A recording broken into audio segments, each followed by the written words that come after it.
मी आहे राधिका आणि राधिकास किचनमध्ये मी आज तुमच्या सर्वांसाठी खास अशी स्पेशल डिश घेऊन आले आहे, ते म्हणजे नागपंचमी स्पेशल उकडीचे कानवले। चला तर मग वेळ न घालवता लगेचच आपण पाहूया उकडीचे कानवले। नमस्कार सर्वांना, राधिकास किचनमध्ये आपल्या सर्वांचे मनपूर्वक स्वागत आहे। तसेच जर तुम्हाला राधिकास किचनचे व्हिडिओ आवडत असेल तर व्हिडिओला लाईक करा, चॅनलला सबस्क्राइब करा, शेअर करा आणि कमेंट्स करायला विसरू नका। त्याचबरोबर जर तुम्ही अजून राधिकास किचनला सबस्क्राइब केले नसेल तर सबस्क्राइब करा, म्हणजे रोज राधिका स्पेशल कुठली डिश घेऊन येते हे तुम्हाला लगेच समजेल। तर पहा, इथे आज आपण नागपंचमी स्पेशल उकडीचे कानवले बनवणार आहे। त्यासाठी इथे मी मैदा 1 वाटी घेतला आहे।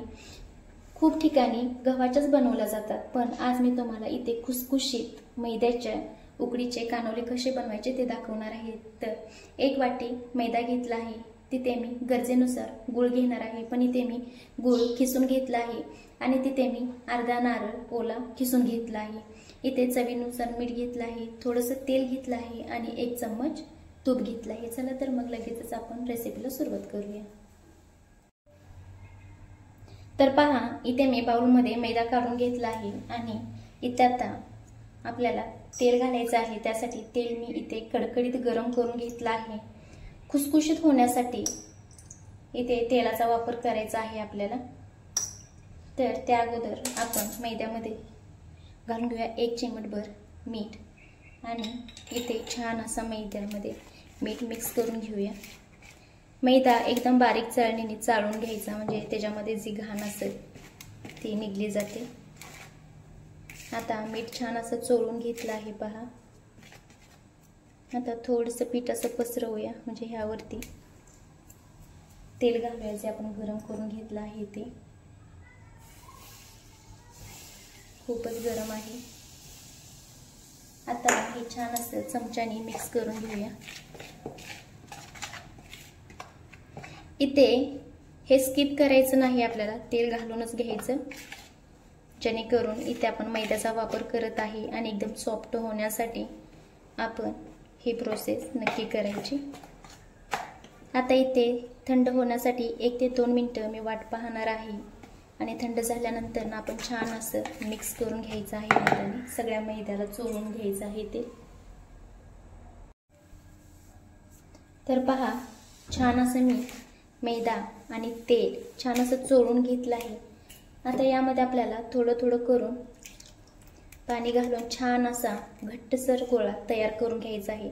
जसं आपण चपातीसाठी करून घेतो, पुरीसाठी करून घेतो, सेम तसंच करून घ्यायचं आहे आपल्याला। इथे थोडं थोडं पाणी ॲड करत छान असा घट्ट गोळा तयार करून घ्यायचा आहे।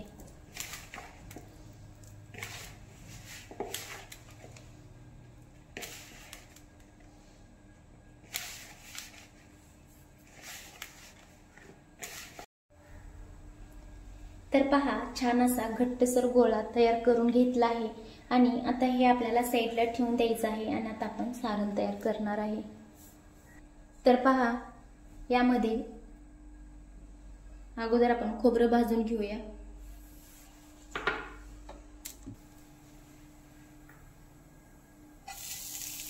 आता इथे आपल्याला पूर्ण नारळ ड्राय होईपर्यंत खोबरं हे भाजून घ्यायचं आहे। त्या प्रोसेससाठी इथे 5 ते 6 मिनिटं जातात। इथे गॅसची फ्लेम मिडियम ठेवायची।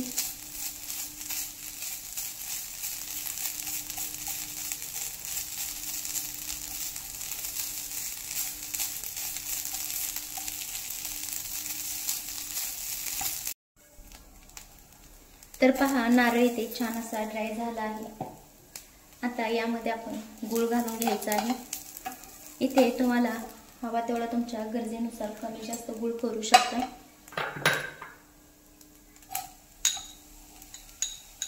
पहा, इथे मी अर्धी वाटीच टाकला आहे गूळ। आता हे दोन्ही छान असं मिक्स करून घ्यायचं, मेल्ट होईपर्यंत गूळ। आता याच्यामध्ये आपण 1 चम्मच तूप घालून घेऊया, म्हणजे सगळं सुट्ट होईल आणि छान असं मिश्रण आपलं तयार होतं, चिकट होत नाही। पहा, तुपाने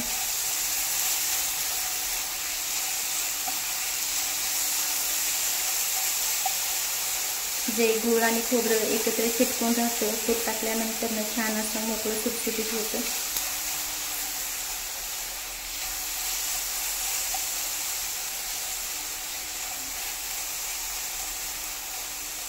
पहा, छान असं आपलं सारण तयार आहे. आता हे थंड झालं की यामध्ये वेलची पूड आणि तुम्हाला आवडत असेल तर जायफळ थोडं किसून घालू शकता.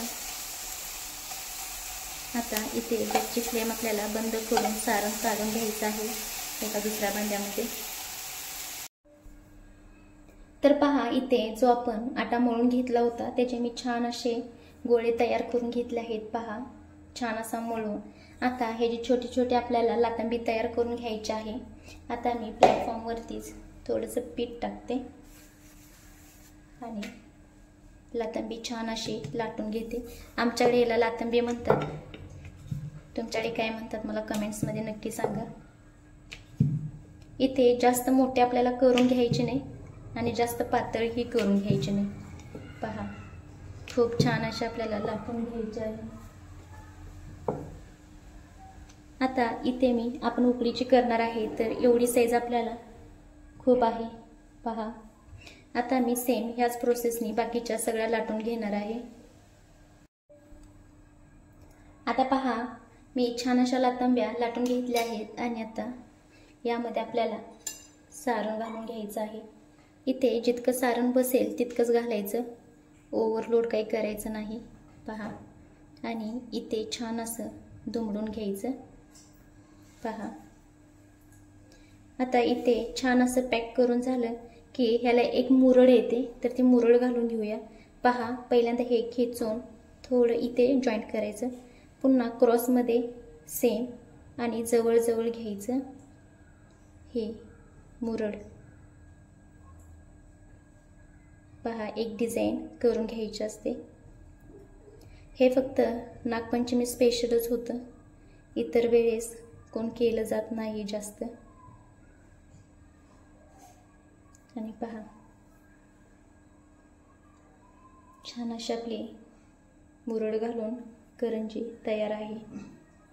आता सेम ह्याच प्रोसेसने मी बाकीच्याही तयार करून घेणार आहे. आता पहा, बाकीच्या पूर्ण कानोल्यांना आपण मुरड घालून घेतले आहे. आता हा लास्टचा आहे, यालाही दाखवते. पहा, जवळ घालायची. ही खालून पूर्ण स्टेप अशी घ्यायची जवळ. जिथे हा पहिला अंगठा ठेवलाय तिथूनच पुन्हा अंगठ्याच्या साईडच्या बोटाने घ्यायची. पहा, किती छान डिझाईन तयार होते. तुम्ही ह्याच्यापेक्षाही अजून जवळ घालू शकता. पहा, खूप छान अशी मुरड तयार झाली आहे आपली. आता आपण वाफ देण्यासाठी स्टीम तयार करूया आपला स्टीमर. तर पहा, इथे मी मिडियम साईजचं एक पातेलं घेतलं आहे आणि त्यामध्ये इथे मी 1.5 ग्लास पाणी घालून घेतलं आहे. आता इथे गॅसची फ्लेम मी पाणी तापण्यासाठी हाय केली आहे आणि ह्याच वरती ही पाणी अशी जाळी बसते. आता ही काढून घ्यायची उकडीची चाळण आणि ह्यावरती थोडंसं मी तूप लावून घेते.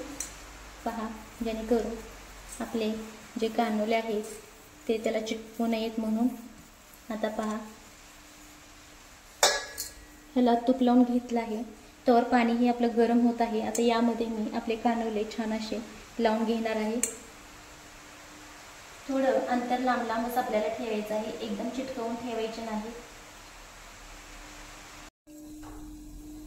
आणि ते पहा, 10 ते 12 मिनिटांनी पुन्हा आपण बघत आहे आणि पहा किती छान ट्रान्सफर झाले आहेत. पहा, म्हणजे छान असे आपले वाफरले आहेत. इथे पहा, सारण पूर्ण दिसत आहे, खूप छान.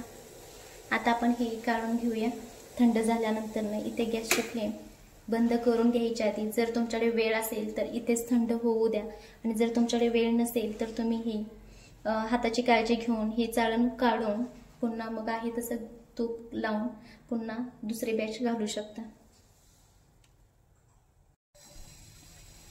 आणि पहा, किती छान असं आपलं मुरड घालून नागपंचमी स्पेशल कानवले झाले आहेत. पहा, जर तुम्हाला राधिकास किचनचे व्हिडिओ आवडत असेल तर व्हिडिओला लाईक करा, चॅनलला सबस्क्राईब करा, शेअर करा आणि कमेंट्स करायला विसरू नका. त्याचबरोबर ही रेसिपी एकदा नक्की ट्राय करा आणि मला कमेंट्समध्ये सांगा.